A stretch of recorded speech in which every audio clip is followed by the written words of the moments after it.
ಗದಗ ಶಾಲೆಯೊಂದರಲ್ಲಿ ಬಡ ವಿದ್ಯಾರ್ಥಿಗಳು ಪರದಾಡ್ತಾ ಇದ್ದಾರೆ. ಶಿಥಿಲಗೊಂಡ ಕಟ್ಟಡ, ಆತಂಕದಲ್ಲೇ ಪಾಠ ಕೇಳೋ ಪರಿಸ್ಥಿತಿ. ವಿದ್ಯಾರ್ಥಿಗಳು ಸ್ವಲ್ಪ ಯಾಮಾರಿದ್ರೂ ಅಪಾಯ ಗ್ಯಾರಂಟಿ. ಸಂಪೂರ್ಣ ಕಟ್ಟಡವೇ ಶಿಥಿಲಗೊಂಡಿದೆ. ಮೌಲಾನಾ ಆಜಾದ್ ಶಾಲೆಯಲ್ಲಿ ವಿದ್ಯಾರ್ಥಿಗಳಿಗೆ ಸಂಕಷ್ಟ ಎದುರಾಗಿದೆ. ಮೂಲಭೂತ ಸೌಕರ್ಯಗಳಿಲ್ಲದೆ ವಿದ್ಯಾರ್ಥಿಗಳು ಪರದಾಡ್ತಾ ಇದ್ದಾರೆ. 288 ವಿದ್ಯಾರ್ಥಿಗಳಿದ್ರೂ ಶಾಲೆಯಲ್ಲಿ ಕನಿಷ್ಠ ಸೌಕರ್ಯ ಕೂಡ ಇಲ್ಲ.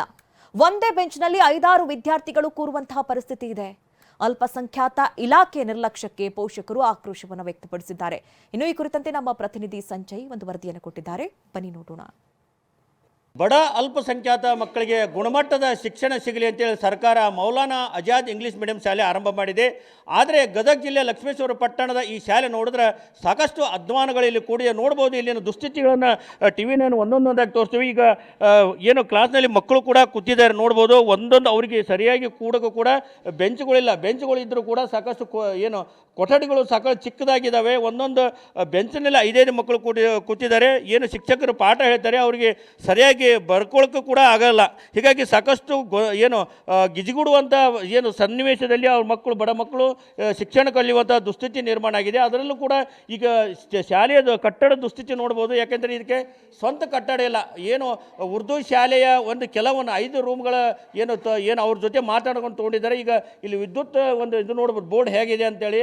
ಅಲ್ಲಿ ಒಳಗಡೆ ಏನಾದರೂ ಮಕ್ಕಳು ಯಾಮಾರಿ ಕೈಗೆ ಹಾಕಿದರೆ ಶಾರ್ಟ್ ಸರ್ಕ್ಯೂಟ್ ಆಗಿ ಮಕ್ಕಳಿಗೆ ಅನಾಹುತ ಸಂಭವಿಸುವಂಥ ಸ್ಥಿತಿ ಇದೆ. ಜೊತೆಗೆ ಇಲ್ಲಿ ಸೀಲಿಂಗ್ ನೋಡ್ಬೋದು. ಈಗಾಗಲೇ ಮಳೆಗಾಲ ಬಂದರೆ ಸಾಕಷ್ಟು ಸೋರುತ್ತೆ, ಸಮಸ್ಯೆ ಆಗುತ್ತೆ ಅಂತೇಳಿ ಮಕ್ಕಳು ಹೇಳಿದ್ದಾರೆ.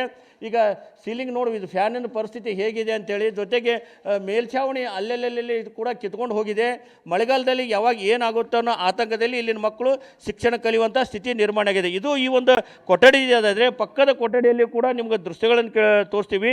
ಈ ಒಂದು ಮೌಲಾನಾ ಆಜಾದ್ ಶಾಲೆಯಲ್ಲಿ ಸುಮಾರು 288 ವಿದ್ಯಾರ್ಥಿಗಳು ಇಲ್ಲಿ ಶಿಕ್ಷಣ ಕಲಿತಾರೆ. ಆದರೆ ಯಾವುದೇ ಮೂಲಭೂತ ಸೌಕರ್ಯಗಳಿಲ್ಲ.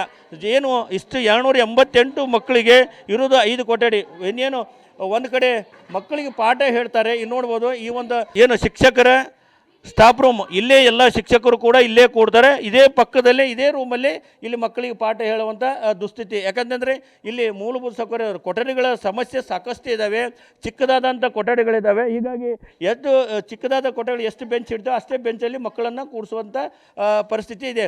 ಈಗಾಗಲೇ ಇಲ್ಲಿ ಈಗ ರೂಮ್ದಲ್ಲಿ ನೋಡ್ಬೋದು ಎಷ್ಟೊಂದು ಕ್ರ್ಯಾಕ್ಗಳು ಬಿಟ್ಟಿದೆ ಗೋಡೆಗಳು. ಇದು ಸುಮಾರು ಹಳೆಯ ಕಟ್ಟಡ. ಅನಿವಾರ್ಯವಾಗಿ ಯಾಕೆಂದರೆ ಸ್ವಂತ ಕಟ್ಟಡ ಇಲ್ಲ ಅಂತೇಳಿ ಅನಿವಾರ್ಯವಾಗಿ ಇದೇ ಒಂದು ದುಸ್ಥಿತಿಯಲ್ಲಿರುವಂಥ ಕಟ್ಟಡದಲ್ಲಿ ಮಕ್ಕಳಿಗೆ ಪಾಠ ಮಾಡುವಂಥ ಸ್ಥಿತಿ ನಿರ್ಮಾಣ ಆಗಿದೆ. ಸಂತ ಬಿಲ್ಡಿಂಗ್ ಇಲ್ರಿ ಸರ್. ಮತ್ತು ಇದು ಸ್ಕೂಲ್, ಇದು ಶಾಲೆ ದೂತಿರ ಸರ್ಕಾರಿ ಸ್ಕೂಲ್ ಶಾಲೆ ಸರ್. ನನಗೆ 5 ರೂಮ್ಸ್ ಕಟ್ಟಾವ್ರಿ ಸರ್. 4 ಸ್ಕೂಲು ಮತ್ತು ಆಫೀಸ್ ರೂಮ್ 6 ಕ್ಲಾಸ್ ಎಲ್ಲ ಒಂದೈತ್ರಿ ಸರ್. ಕೂಡ ಒಂದೈತ್ರಿ ಸರ್. ಮತ್ತು ಸರ್ಕಾರನಲ್ಲಿ ಏನೋ ಸ್ಟೇಷನರಿ ಬಂದಂದ್ರಿ ಸರ್, ಆಫೀಸ್ ರೂಮಿಗೆ ಇಟ್ಬೇಕು ಸರ್. ಅದು ಸ್ಟೋರ್ ರೂಮ್ ಇಲ್ರಿ ಸರ್. ಇದಷ್ಟು ಏನು ವಿದ್ಯಾರ್ಥಿಗಳ ಮಾತು, ಏನು ನಮಗೆ ಮೂಲಭೂತ ಸೌಕರ್ಯಗಳಿಲ್ಲ. ಹೀಗಾಗಿ ನಮ್ಮ ಶಿಕ್ಷಣಕ್ಕೆ ಸಾಕಷ್ಟು ಸಮಸ್ಯೆ ಆಗ್ತಾಯಿದೆ. ಇನ್ನಾದರೂ ಸರ್ಕಾರ ಸಂಬಂಧಪಟ್ಟಂಥ ಸಚಿವರು ಎಚ್ಚೆತ್ತುಕೊಂಡು ನಮಗೆ ಸ್ವಂತ ಕಟ್ಟಡ ನೀಡಬೇಕು. ಅಲ್ಲಿವರೆಗೂ ಕೂಡ ತಾತ್ಕಾಲಿಕವಾಗಿ ಏನು ಮೂಲಭೂತ ಸೌಕರ್ಯ ಇರುವಂಥ ಕಟ್ಟಡಕ್ಕೆ ಇದೊಂದು ಸ್ಥಳಾಂತರ ಮಾಡಿ ನಮಗೆ ಒಳ್ಳೆಯ ಶಿಕ್ಷಣ ದೊರೆಯುವಂತೆ ಮಾಡಬೇಕು ಅನ್ನೋ ಒತ್ತಾಯ ಇಲ್ಲಿನ ವಿದ್ಯಾರ್ಥಿಗಳು ಮಾಡ್ತಾ ಇದ್ದಾರೆ. ಕ್ಯಾಮರಾಮನ್ ಶಂಭು ಜೊತೆ ಸಂಜೀವ್ ಪಾಂಡ್ರೆ, TV9 ಗದಗ.